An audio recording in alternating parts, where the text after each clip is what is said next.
warahmatullahi wabarakatuh. Kembali bersama saya Faramadan di channel Yukurban Indonesia. Terima kasih telah mengklik channel Yukurban Indonesia. Kembali kita akan berkenalan dengan salah satu jenis sapi favorit kurban yang ada di Indonesia, yaitu jenis sapi peranakan ongol.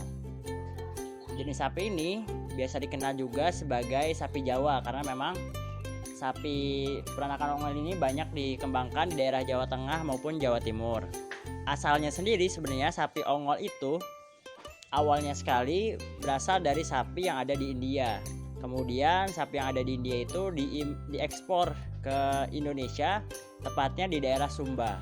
Akhirnya di sana ada yang namanya jenis sapi Sumba ongol.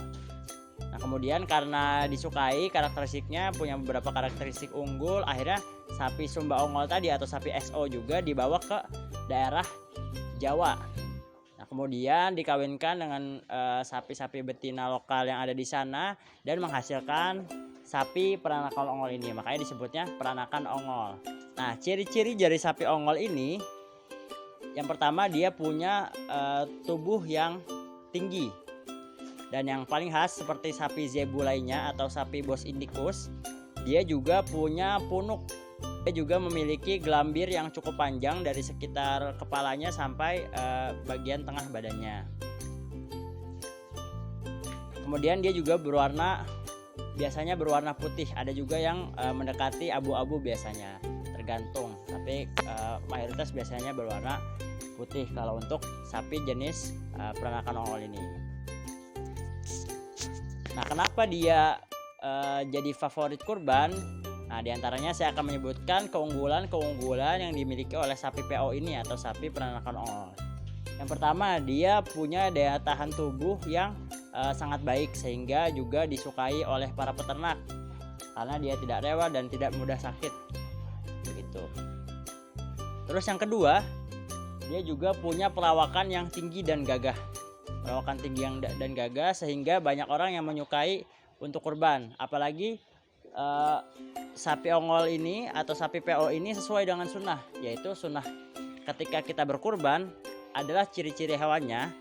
Yang pertama, dia punya tanduk, dan sapi ongol itu mayoritasnya punya tanduk walaupun ada yang tanduknya kecil-kecil. Terus yang kedua, dia berwarna putih. Itu adalah dua ciri hewan yang sunnah untuk digunakan sebagai hewan kurban. Ketiga juga dia punya pertumbuhan bobot yang cukup baik gitu dan mudah menyesuaikan dengan lingkungan yang ada. Nah, karena perawakannya yang gagah tadi, akhirnya banyak orang yang menyukai sapi ongol ini dan digunakan sebagai hewan kurban. Karena ketika kita berkurban tentunya kita harus memilih sapi yang punya tampilan terbaik, punya fisik yang terbaik. Nah, salah satunya adalah disukain sapi ongol karena memang dia punya perawakan yang tinggi dan gagah terlihatnya seperti itu. Bahkan Presiden juga tak jarang menggunakan sapi ongol sebagai sapi kurban yang tentunya dengan bobot-bobot unggul. Jadi kalau sapi peranakan ongol ini dipelihara dengan baik dan punya genetik yang baik, itu bahkan bisa mencapai 1 ton.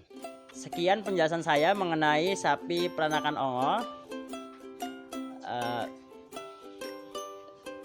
Bagi para sohibul kurban yang berminat untuk membeli sapi peranakan ongol sebagai hewan kurban, bisa silakan menghubungi kontak yang ada di bawah ini, atau juga bisa cek link yang ada pada deskripsi video ini. Terima kasih sudah menyaksikan video dari Yukurban Indonesia. Sampai bertemu pada video berikutnya. Semoga bermanfaat. Wassalamualaikum warahmatullahi wabarakatuh.